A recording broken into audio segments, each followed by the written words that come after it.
Kaisar Sensiang dengan putus asa menarik Yao Yuekong, mencoba menyeretnya ke dalam pergolakan ruang dan waktu bersama. Pada saat itu, seringai nyinyir Kaisar Gajah Dewa menjadi lebih ganas dan brutal, dan dia sepertinya telah mendominasi segalanya. Karena dia tahu betul bahwa Yao Yuekong tidak berani bertukar tempat dengan Qin Yichen. Biarkan dia menyeret pisau pencuri ini ke dalam pergolakan ruang dan waktu. Di depan kekacauan, semua makhluk adalah sama, dan kecepatan di mana pembangkit tenaga listrik kerajaan yang bermartabat dan pisau pencuri ditelan oleh kekacauan hanya bergantung pada ukuran tubuh. Dengan kata lain, jika kekacauan berlalu, membanjiri pergelangan kakinya akan tertelan, membanjiri kakinya, dan kakinya akan lenyap. Tapi pergolakan ruang dan waktu berbeda. Meskipun turbulensi ruang dan waktu sangat berbahaya, tetapi dengan kekuatan pembangkit tenaga listrik kerajaan Kaisar, setidaknya dia memiliki kesempatan untuk memperjuangkan sinar kehidupan. Tetapi jika pisau pencuri yang tidak berada dalam ranah Taoisme ini terlibat dalam pergolakan ruang dan waktu, ia pasti akan mati. Bahkan jika dia telah berlatih Haoi Universe Jue, meskipun waktu dan ruangnya bagus, itu tetap sama. Pisau pencuri ini ingin mengubah hidupnya. Bagaimana dia bisa membuat lawan melakukan apa yang dia inginkan? Kekuatan Kaisar Gajah Dewa mengguncang langit, hampir menghancurkan tenggorokan Yao Yuekong. Dia tersenyum garang, dan separuh kepalanya kembali lagi. Itu adalah momen ketika dia terlibat dalam turbulensi ruang dan waktu, dan setengah dari wajah Kaisar Sensiang sepertinya telah tergores oleh pisau tajam, darah dan darah yang tak terhitung jumlahnya, dan tulang Sen sendi sepertinya terpotong, menakutkan bagi ekstrim. Kaisar Sensiang memandang Qin Yichen, menyeringai keras, "Kamu sedikit jalang, kamu ingin terbakar bersama Kaisar. Apakah kamu layak untuk itu? Alam Daohua dan alam Kaisar akan mati bersama, bisakah dunia menyetujuinya?" Tanda seru. "Hari ini, kamu mati. Atau dia mati. Ayo." Kaisar Sensiang memiringkan semua kekuatan dan amarahnya pada Yao Yuekong. Anda harus tahu bahwa jika pisau pencuri ini menderita malapetaka bagi Yao Yuekong, ia pasti akan mati dalam pergolakan ruang dan waktu tanpa tempat untuk dikuburkan. Dan jika Yao Yuekong memilih untuk tidak bertukar posisi dengan Qin Yichen, dan dia menderita bencana ini, dia mungkin tidak dapat bertahan. Bagaimanapun, sampai sekarang, Yao Yuekong pada dasarnya menggunakan satu musuh melawan dua. Bahkan jika Kaisar Besar memegang senjata Kaisar Bihai, dia bukanlah pembangkit tenaga listrik alam Kaisar sejati. Yao Yuekong menderita kerusakan yang jauh lebih parah dari mereka. Setelah terjebak dalam aliran waktu dan ruang yang bergejolak, Anda mungkin belum tentu mati, tetapi kemungkinan hidup hanya akan jauh lebih rendah daripada dia dan permaisuri. Terlebih lagi, di depan chaos, dia dan Kaisar hanya bisa menunggu untuk mati. Tetapi jika mereka terjebak dalam turbulensi ruang dan waktu, kekuatan dan peluang untuk menang bersamanya dan Kaisar pasti akan melampaui Kaisar yang kesepian. Yao Yuekong. Ubah. Bukankah kamu benar-benar memahami kitab perubahan? Bukankah kamu memblokir kami di sini dan menunggu kekacauan melahapnya? Kenapa?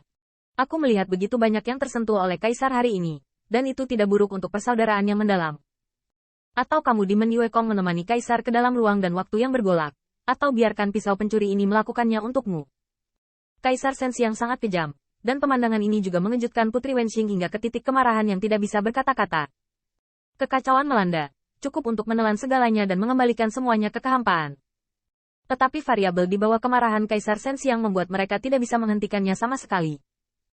Kaisar Changmang juga menjadi gila dan menggunakan Kaisar Bihai untuk meledakkan lubang darah pada Kaisar Sensiang. Tetapi pada saat ini, ia melihat Kaisar tiba-tiba mencekik Kaisar Bihai. Dengan kekuatan gambar Dewa Kaisar, baik Kaisar yang luas melepaskan, atau dia terseret ke dalam aliran waktu dan ruang yang bergolak bersama dengan Kaisar Bihai. Kaisar yang sia-sia, pisau pencuri ini hanya meminjam senjata Kaisar dari Anda. Jadi Anda berani menggelitik Kaisar ini. Tanda seru. Yao Yuekong hanya merasa tercekik oleh semburan mati lemas. Telapak tangannya masih mencekik permaisuri. Dan bahkan pedang bundar bulan darah terus berputar. Membuat Kaisar mundur tanpa bisa ditarik kembali. Menunggu ditelan oleh kekacauan. Jika ini terus berlanjut, dia pasti akan terseret ke dalam pergolakan ruang dan waktu oleh Dewa Kaisar Gajah. Apa yang membuat ekspresi Qin Yichen tiba-tiba berubah adalah pada saat ini, Kaisar Dewa Gajah meraung lagi. Tuan Fan Yu, jangan bantu. Jika Anda mati, putra Anda tidak akan memiliki ibu. Saya tidak tahu apakah raungan ini membangkitkan keinginan permaisuri untuk bertahan hidup, atau demi Brahma Wansing, permaisuri juga harus bertahan hidup. Pada saat itu, permaisuri tiba-tiba sadar kembali, tidak lagi berjuang untuk hidup dengan Yao Yuekong, tetapi telapak tangan Kaisar yang bersinar, seperti ular, menghantam perut Yao Yuekong yang berdarah, seolah-olah ingin mematahkan tulang Kaisarnya. Hancurkan. Apa? Tanda seru. Pada saat itu, Demon Yuekong menjerit dan mengguncang langit. Dia adalah Demon Emperor di antara teman-teman mereka dan kekuatan tempur terkuat di antara mereka. Pada saat ini, sebagian besar rasa sakit ditanggung olehnya. Kaisar hanya merasa gembira, dan bahkan meneriaki Fan Wanxing, Wanxing, pergi dan biarkan kelompok rumput berguling kembali. Teriakan kental ini membuat Qin Yichen gemetar, dan suaranya menjadi serak, saudara Yue Kong. Ubah aku. Tanda seru. Benar saja, segala sesuatu di dunia ini, terutama musuh, tidak dapat bertindak sesuai dengan idenya. Kebijaksanaan tidak melawan kekuasaan. Dia bukan putra Baize, dan dia tidak bisa memikirkan apakah ada cara yang lebih baik jika Bai Guanxing ada di sana. Tapi Qin Yichen tahu bahwa setelah Demon Yue Kong diseret ke dalam aliran waktu dan ruang yang bergolak, tidak peduli apakah dia bisa bertahan atau tidak, situasinya akan berubah menjadi situasi yang sama dengan Iblis Yue Kong dan Kaisar mati bersama. Klan Kekaisaran yang baru saja melarikan diri pasti akan segera membunuh mereka kembali, memblokir mereka di sini yang telah kehilangan kekuatan Yao Yue Kong. Kakak Yue Kong, ubah aku. Tanda seru. Jadi pada saat itu, raungan Qin Yichen membuat langit bergetar. Yao Yue Kong tidak bisa mati. Bagi saya, Anda harus mengalahkan mereka untuk membunuh. Ubah aku. Aku keturunan naga sejati. Apa kau tidak iri dengan keberuntunganku? Tanda seru. Kau juga tahu betapa luar biasanya aku. Saya terlibat dalam kekacauan dan saya tidak terluka. Mungkin dalam pergolakan ruang dan waktu, akan ada punggung tangan yang ditinggalkan leluhur Hao Yi untuk saya. Leluhur Hao Yi bisa melihat semua ini, dia pasti mengaturnya. Ubah aku. Tanda seru.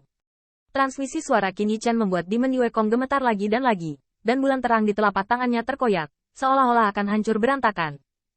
Ubah Qin Yichen. Dia ditarik ke dalam turbulensi ruang dan waktu, dan setidaknya ada sedikit vitalitas, dan Qin Yichen tertarik ke dalamnya, itu pasti akan mati. Tentu saja, mungkin dalam ruang dan waktu yang bergolak, punggung Kaisar Hao Yi benar-benar menunggu untuk memberkati Qin Yichen. Tapi siapa yang bisa menjamin bahwa Kaisar Hao Yi benar-benar menghitung langkah ini? Tanda seru. Sama seperti tidak ada yang bisa membayangkan, mereka yang melompat ke Laut Chaos dengan Qin Yichen dilemparkan oleh keberadaan persis seperti Qin Yichen. Jika dia dan Qin Yichen bertukar posisi dan mengalami malapetaka ini, maka jawaban yang diberikan oleh yang terakhir kepada klan naga sejati tidak akan lagi menjadi nilai penuh. Permaisuri tidak akan mati. Kaisar Dewa Gajah juga tidak akan mati. Pertempuran yang didasarkan pada waktu dan tempat yang tepat ini pasti akan meninggalkan penyesalan. Yao Yue Kong tidak ingin Qin Yichen meninggalkan penyesalan, dan 4 kata menyerahkan hidupnya untuk mengambil makna sangat sederhana untuk ditulis, dan dia sudah terbiasa dengannya. Aku memberimu Immortal Demon Moon, bagaimana cara menggunakannya, bukan giliranmu untuk mengajariku. Tanda seru. Pada saat itu, Iblis Yue Kong sedang sedih dan marah, dan pedang bundar bulan darah langsung dicekik di leher permaisuri. Seperti dalam pernikahan besar para dewa, batu giok dan batu dibakar untuk membuat Tuan Fan Yu terlihat berbeda. Di mana? Kepalanya terbang.